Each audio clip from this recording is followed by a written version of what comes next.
নমস্কার বন্ধুরা, তোমাদের সবাইকে শৈলী হোম কিচেনে অনেক অনেক স্বাগত জানিয়ে আজকের পর্বে নিয়ে এসেছি ভেন্ডি দিয়ে মাছের ঝোল।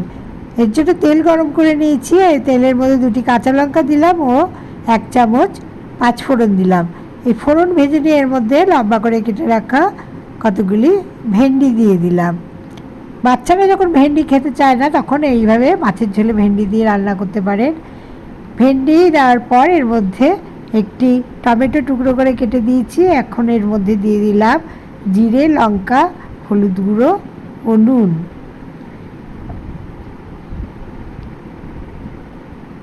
এগুলো দিয়ে নিয়ে এর মধ্যে পেঁয়াজ, রসুন, আদা এবং লঙ্কা বাটা এর মধ্যে 2 চামচ দিয়ে দিলাম।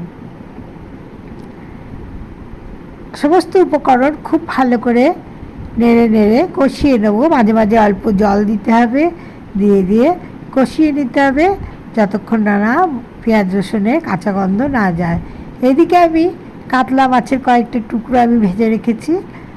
এখন এই মশলা কষানো হয়ে গেলে এর মধ্যে গরম জল দিয়ে দিলাম। গরম জল দিয়ে খুব ভালো করে নেড়ে দিয়ে মিডিয়াম ফ্লেমে 5 মিনিট ফুটিয়ে এর মধ্যে ভেজে রাখা কাতলা মাছের টুকরোগুলো দিয়ে দিলাম। এই কাতলা মাছের টুকরোগুলো ঝোলের মধ্যে দেওয়ার পর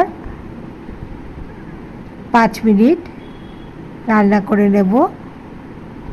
মাছ এবং ভেন্ডি সিদ্ধ হয়ে গেলে নামিয়ে অন্য পাত্রে ঢেলে নেব।